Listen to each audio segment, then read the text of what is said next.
जय श्री राम दोस्तों, स्पिरिचुअल ज्ञान हिंदी कहानी में आप सबका दिल से स्वागत है। आज की कहानी है बुढ़ापे की अंधेरी रात। आज तो खुशी के मारे रोहन के पैर ज़मीन पर टिक ही नहीं रहे थे। रोहन दुबई में रहता है। वह अपने आगे की पढ़ाई पूरी करने के लिए दुबई गया था।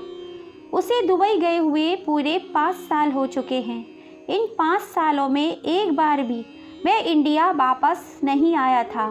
स्कूल ख़त्म होने के बाद रोहन दुबई में आगे की डॉक्टरी की पढ़ाई पूरी करने के लिए आया था। पढ़ाई करते करते 4 से 5 साल कैसे निकल गए उसे भी पता नहीं चला। इस बार उसके कॉलेज की तरफ से कुछ दिन की छुट्टियां मिली तो उसने फटाफट से इंडिया जाने का प्रोग्राम बनाया। तभी अचानक उसकी तबीयत खराब होने लगी। उसने तुरंत डॉक्टर को दिखाया तो डॉक्टर ने बताया तुम्हें टाइफाइड हुआ है। टाइफाइड की वजह से उसका इंडिया जाना फिर से कैंसिल हो गया। इसी कारण वह अपने देश इंडिया वापस नहीं आ पाया और उसके सारे प्लान धरे के धरे रह गए। वह तो इतना खुश था कि अपने घर वापस जाएगा, अपनी पूरी फैमिली से मिलेगा। इतने सालों बाद खासकर वह अपने दादू और दादी से मिलने के लिए जा रहा था। पूरे 5 साल हो चुके थे उसे अपनी दादी और दादू से मिले हुए। पिछले 4-5 महीने से ठीक तरह से अपनी दादी दादू से बात भी नहीं हो पा रही थी। जैसे 3-4 दिन में उसकी तबीयत थोड़ी ठीक हो जाती है, वह अपने देश जाने की तैयारी करने लगता है। फ्लाइट में बैठे बैठे रोहन अपने ही ख्वाबों में सोचता है, अब कैसे दिखते होंगे मेरे दादी दादू? क्या थोड़े से और बुढ़े हो गए होंगे? क्या वे दोनों लाठी पकड़कर चलने लगे होंगे? अब तो उनके थोड़े से बाल भी सफ़ेद हो गए होंगे। उन्हें देखे हुए भी कितना समय हो गया। अपने मन में उनकी पिक्चर अमेजिंग करने लगता है। अपने दादा दादी से मिलकर क्या क्या बातें करेगा, यह फ्लाइट में बैठे बैठे सोच रहा था। सोचते सोचते फ्लाइट कब भारत पहुंच जाती है रोहन को पता ही नहीं चला। आज पूरे 5 साल बाद उसने अपने देश की मिट्टी पर कदम रखा। आज पूरे 5 साल बाद मिलेगा अपने दादी दादू से, ये सोच रहा था। उसे आज भी वह दिन याद है जब उसके मम्मी पापा का कार एक्सीडेंट में मारे गए थे। तब वे महज 5 साल का ही था और उसका बड़ा भाई 8 साल का था। दादी और दादी ने उन्हें अपनी जान से भी ज़्यादा प्यार देकर पाल पोस कर बड़ा किया। दोनों भाइयों ने उनके दादी और दादू की जान बसती थी। उसके दादू को उसको बहुत लाड करते थे। रोहन टैक्सी में बैठे बैठे फिर से अपनी पुरानी यादों में खो जाता है। जब रोहन के दादाजी रघुवीर प्रताप जी किसी भी काम से घर आते थे, आते ही सबसे पहले रोहन का नाम लेते थे। रोहन, किधर है मेरा बच्चा? रोहन, क्या कर रहा है? कहाँ छुपा हुआ है बदमाश? चल जल्दी से बाहर निकल और जल्दी से आकर अपने दादाजी के गले लग जा। जब तक एक बार तुझे अपने सीने से ना लगा लूँ, इस दिल को चैन नहीं मिलता। रोहन जल्दी से दौड़ कर आता और आते ही अपने दादाजी की गोद में बैठ जाता था। बेटा, कल तुमने अपनी दादी से कौन सी नई रेसिपी बनाना सीखा था? तो रोहन कहता है, अरे दादू, कल दादी ने मुझे चाय बनाना सिखाया था। एक दिन में आपको भी ज़रूर बनाकर पिलाऊंगा। तभी रोहन के दादाजी कहते हैं, अरे किसी और दिन क्यों, आज क्यों नहीं? आज का मौसम भी कितना बढ़िया है और अभी मेरे पास कुछ काम भी नहीं है। दादू की बातों को सुनकर दादी हंसते हुए कहती है, अरे वाह, आज तो पोते के हाथ की बनी हुई चाय पिएंगे। दादी की बात सुनकर सभी हंस पड़े। रोहन जल्दी से रसोई में चाय बनाने के लिए चला जाता है। उसकी दादी बिमला जी उसकी मदद करने के लिए रसोई में चली जाती हैं। आज मैं पहली बार अपने दादू के लिए कुछ बना रहा था। बहुत खुश था कि दादू आज उसके हाथ की बनी हुई चाय पिएंगे। चाय, चीनी, दूध सब कुछ अपनी दादी से पूछ पूछ कर डाल रहा था, कहीं कुछ गड़बड़ ना हो जाए। आज मैं पहली बार उसने अपने दादू के लिए चाय बना रही थी। बनाने के बाद उसमें कप में डालकर अच्छे से ट्रे में रखकर सजा देता है। साथ में कुछ बिस्किट भी रख देता है। उसकी दादी यह देखकर कहती है, अरे वाह बेटा, यह देखकर तो ऐसा लग रहा है जैसे किसी 5 स्टार होटल से चाय बनकर आई हो। रोहन ने कहा, दादी यह सब कुछ तो मैंने आपसे ही तो सीखा है। आपके हाथों में तो जादू है, मैं तो बस थोड़ी सी कोशिश की है। आपकी जैसी चाय तो मैं नहीं बना सकता। उसके दादू उसके हाथ की चाय पीने के लिए बेचैन थे। जैसे ही उन्होंने देखा रोहन चाय लेकर आ गया, तुरंत टीवी का रिमोट बंद करके अपने पोते की हाथ की चाय पूरी तरह से एंजॉय करना चाहते थे। फिर सब ने मिलकर चाय पीते पीते काफ़ी एंजॉय किया और बहुत सारी बातें भी की। कुछ सालों के बाद रोहन का स्कूल पूरा हो जाता है और आगे उसे डॉक्टर की पढ़ाई करने के लिए विदेश भेजने की तैयारी करने लगते हैं। जैसे ही उसका वीज़ा लग जाता है वह दुबई पढ़ाई करने के लिए चला जाता है। रोहन अपनी दादी दादू को छोड़कर तो विदेश नहीं जाना चाहता था, पर उसे जाना पड़ा क्योंकि उसके दादी दादू का बहुत मन था कि वह बड़े होकर डॉक्टर बने। रोहन दादी दादू को गले लगाकर फूट फूट कर रोता है, लेकिन उसके दादू दोनों को समझाते हैं, कोई बात नहीं, हमारा बेटा विदेश जा रहा है पढ़ाई करने के लिए। हम वीडियो कॉल पर हमेशा एक दूसरे से बातें करते रहेंगे। और बेटा तुम भी आराम से जाओ, यहाँ की चिंता बिल्कुल भी मत करना। उधर आराम से रहना और मन लगाकर पढ़ाई करना। हम दोनों की चिंता बिल्कुल भी मत करना, हम अपना ख्याल रख लेंगे। और अभी तो हम दोनों बुढ़े बुढ़िया के हाथ पैर भी चल रहे हैं, फिर तुम्हारा बड़ा भाई और भाभी भी तो है हमारा ख्याल रखने के लिए।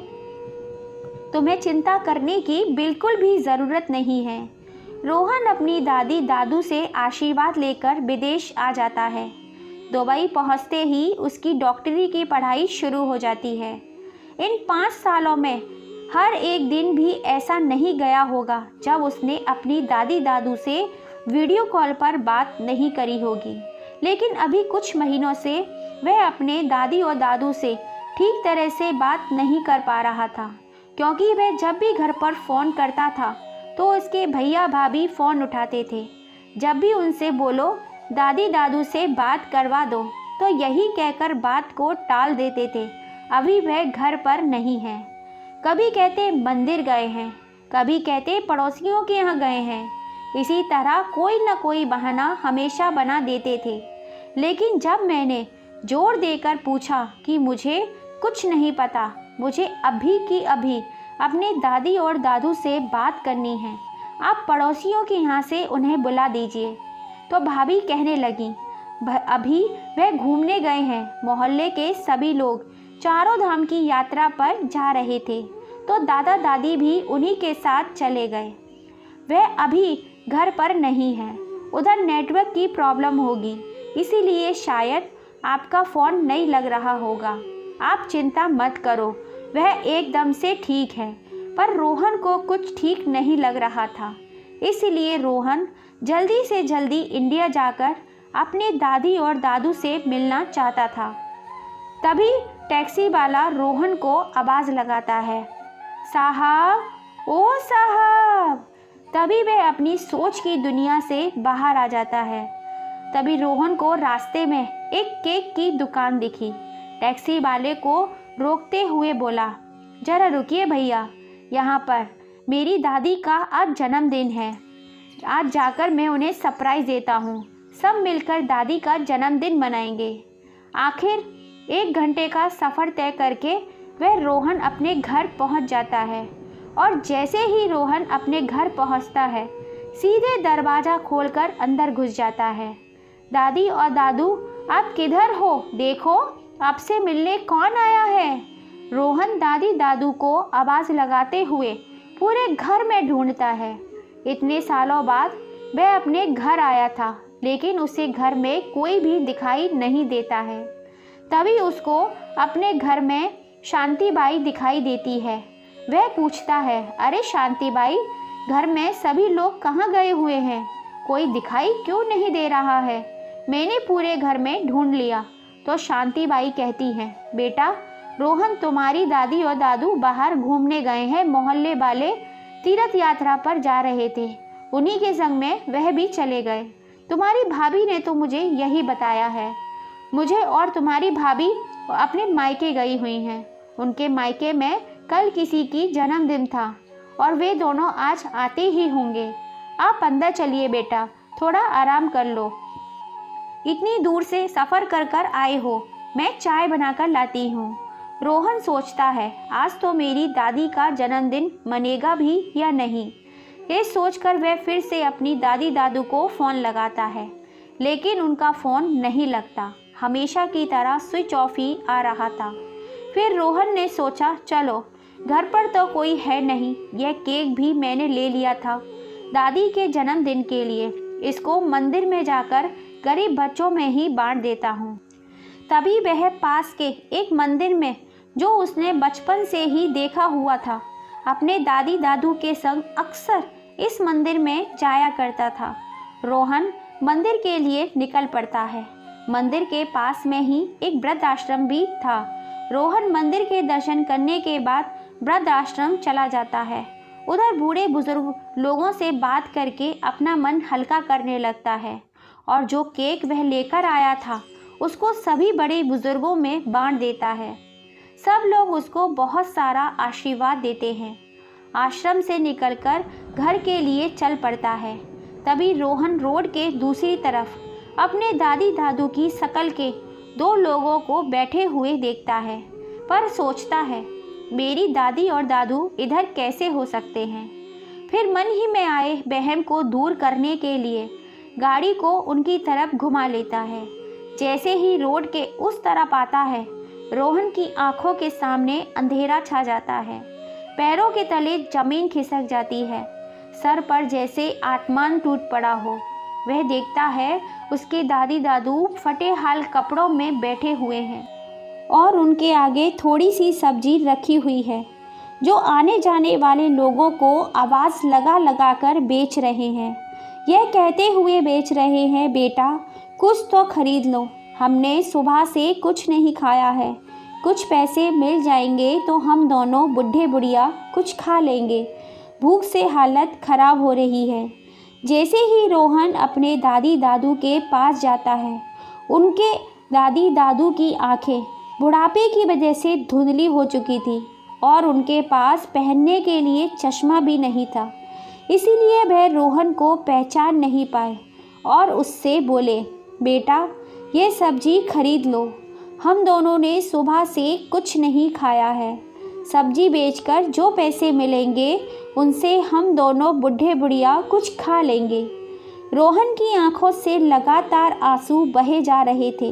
अपनी दादी और दादू का हाथ पकड़कर रोड के साइड में लाता है और अपने दादी दादू को कस कर गले से लगाकर फूट फूट कर रोने लगता है। दोनों को समझ ही नहीं आ रहा था यह कौन है जो उनके गले लग कर रो रहा है और क्यों रो रहा है। रोहन कहता है, दादी दादू आपने अपने रोहन को पहचाना नहीं, मैं हूँ आपका पोता रोहन। दादू आपकी ये हालत कैसे हो गई, आप इधर कैसे आए, आपको तो घर पर होना चाहिए था, आप दोनों की ये हालत कैसे हो गई, क्या हुआ है आपने मुझे कभी कुछ बताया क्यों नहीं। जब भी मैं फ़ोन करता था आपका फ़ोन नहीं लगता था। रोहन ज़ोर ज़ोर से रोते हुए अपने दादी और दादू से कह रहा था, दादू आप मुझे सब कुछ बताइए, मेरा दिल बहुत ज़ोर से घबरा रहा है। अपने पोते को सामने देखकर तीनों एक दूसरे के गले लगकर फूट फूट कर रोते हैं। रोहन सबसे पहले अपने दादी दादू के हाथ पैर धुलाकर उनको खाना खिलाता है, फिर गाड़ी में बिठाकर तसल्ली से पूछता है, आपकी ये हालत कैसे हुई। तो रोहन की दादी कहती है, बेटा तेरे विदेश जाने के बाद तेरे बड़े भाई और भाभी का रूप ही बदल गया, वे हमारे साथ दुर्व्यवहार करने लगे, ना ही बेटा ढंग से बात करता था और ना ही बहू। बहू ने तो हमें घर की नौकर नौकरानी ही बना दिया था। पूरे दिन घर का काम करवाती थी और खुद पूरा दिन टीवी के सामने सोफे पर पड़ी रहती थी। घर के काम मुझसे करवाती थी और बाहर के काम तेरे दादाजी से कराती थी। तेरे दादाजी ने बिजनेस से जो भी पैसे कमाए थे वह सब तेरे बड़े भाई ने अपने बिजनेस में लगा लिए। तेरे दादाजी को एक भी पैसा नहीं दिया। हमारे पास जो भी कुछ बचत थी वो भी तेरे भाई और भाभी ने हमसे छीन ली और हमारे साथ नौकरों से भी बदतर व्यवहार किया गया। धीरे धीरे तेरी भाभी का जुल्म हम दोनों पर बढ़ता ही चला गया। अब हमें खाने के लिए भी तरसाने लगी थी। घर के सारे काम करने के बाद भी भर पेट खाना नसीब नहीं होता था। जो बासी ठंडी रोटी बच जाया करती थी वह हम दोनों को खाने के लिए दे दिया करती थी।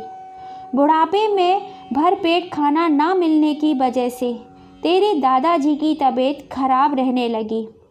मेरे पास थोड़े से ही पैसे रखे हुए थे। मैंने तेरे दादाजी को डॉक्टर को दिखाया तो डॉक्टर ने बताया इनको तो डायबिटीज़ है, इनके खाने पीने पर अच्छे से ध्यान दीजिए और इनको बार बार दवाइयाँ भी खिलानी पड़ेंगी।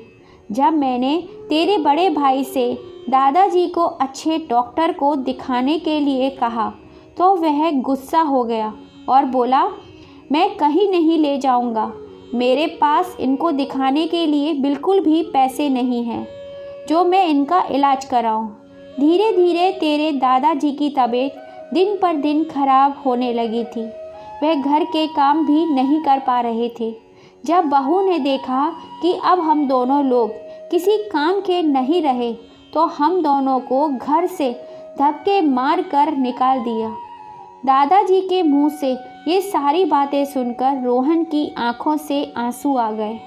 उसके दादाजी भी उसके कंधे पर सर रखकर रोए जा रहे थे। रोहन की दादी उन दोनों को शांत कर रही थी। रोहन कहता है, दादी दादू आप चिंता ना करें, अब मैं आ गया हूँ। अब मैं आपकी सारी परेशानियों को दूर कर दूँगा। आपने जो भी खोया है बस अब सब कुछ आपको वापस दिला कर रहूँगा। घर बिजनेस जो कुछ आपका है वह सब आपने अपनी मेहनत से बनाया है। आज भी मुझे वह दिन याद है जब मम्मी पापा के चले जाने के बाद भी आपने कितनी मेहनत से उस घर को बनाया। दादी ने कितनी मेहनत से उस घर को सजाया।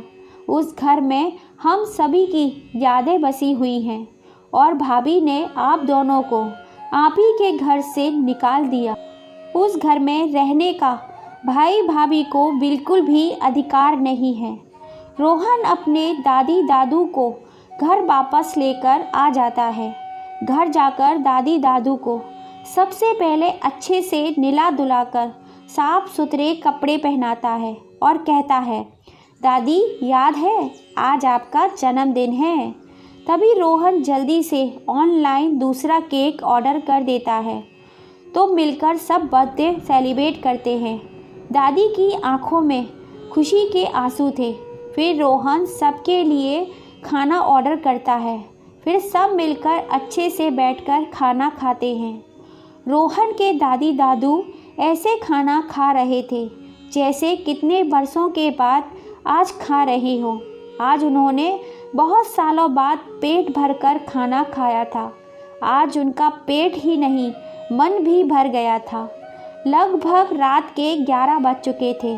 तभी उसके भैया और भाभी घर आ जाते हैं और घर में जैसे ही वो दादाजी और दादी को देखकर बहू का गुस्सा 7वें आसमान पर पहुंच जाता है। वह कहती है, तुम्हारी इस घर में वापस आने की हिम्मत कैसे हुई? इस घर में किससे पूछ कर आए हो तुम दोनों बूढ़े बुढ़िया? मैंने तुम्हें इस घर से धक्के मार कर बाहर निकाल दिया था, फिर तुम दोनों यहाँ पर क्यों आए हो? यह मेरा घर है, अभी की अभी निकल जाओ मेरे इस घर से, वरना फिर से धक्के मार कर घर से निकाल दूंगी। तभी कमरे में से रोहन बाहर आता है और कहता है, अपने दादा दादी को मैं लेकर आया हूँ। यह मेरे दादी और दादू का घर है। मेरे दादी और दादू को इस घर से बाहर निकालने की तुम्हारी हिम्मत कैसे हुई? अचानक रोहन को सामने देखकर उसके भैया भाभी उससे नज़रें नहीं मिला पा रहे थे। रोहन को देखते ही वह दोनों पत्थर की तरह जम गए। तभी रोहन चिल्लाते हुए बोला, यह घर तुम्हारा नहीं है। तुम्हें जरा भी शर्म नहीं आती मेरी दादी दादू को उन्हीं के घर से निकालते हुए? अभी जाओ, सब अपने अपने कमरे में जाकर सो जाओ। कल सुबह सब बात करेंगे। अभी बहुत रात हो चुकी है और मुझे अभी तुम दोनों से कोई बात नहीं करनी। रोहन अपनी दादी और दादू को लेकर अपने कमरे में अंदर चला जाता है। दूसरे दिन रोहन कोर्ट जाता है और एक वकील के साथ नोटिस तैयार करवाता है, जिसमें लिखा हुआ था कि 24 घंटे के अंदर भैया और भाभी को दादाजी का घर खाली कर देना पड़ेगा। साथ में ही पुलिस स्टेशन जाकर भैया और भाभी के खिलाफ रिपोर्ट कर देता है। दादा दादी जी को उनके घर से बेदखल करने के लिए, उनके साथ गलत व्यवहार करने के लिए, उनके पैसे हड़पने के लिए जब ये नोटिस रोहन के भैया और भाभी को मिलता है तो वे दोनों घबरा जाते हैं कि अब क्या होगा और जाकर अपने दादी दादू के पैरों में गिर जाते हैं और माफ़ी मांगने लगते हैं। हमें माफ़ कर दो, हमसे बहुत बड़ी गलती हो गई। अब हम सब लोग साथ साथ एक संग मिल बांट कर रहेंगे। अब हम आपको इस घर से बाहर नहीं निकालेंगे। तभी रोहन गुस्से में कहता है, तुम क्या मेरे दादी दादू को घर से बाहर निकाल दोगे? वह खुद ही तुम्हें अपने इस घर से बाहर निकाल रहे हैं। तुम दोनों होते कौन हो मेरे दादी दादू को इस घर से निकालने वाले? अरे तुम्हें तो बस इन दोनों ने इस घर में रखा हुआ था। जल्दी से जल्दी इस घर को खाली कर दो। भाई भाभी दोनों हाथ जोड़कर खड़े हो जाते हैं, लेकिन रघुवीर प्रताप जी अपने बहू और बड़े पोते से बहुत दुखी थे। उन्होंने बहू और पोते को माफ़ नहीं किया और घर से बाहर जाने से रोका भी नहीं, क्योंकि बहू और पोते ने अपने दादी और दादू के साथ जो व्यवहार किया था उसको भुला देना नामुमकिन था। बार बार उनको वही सब बातें याद आ रही थी। किस तरह बहू और पोते ने उन्हें दर दर की ठोकरें खाने के लिए भीख मांगने पर मजबूर कर दिया।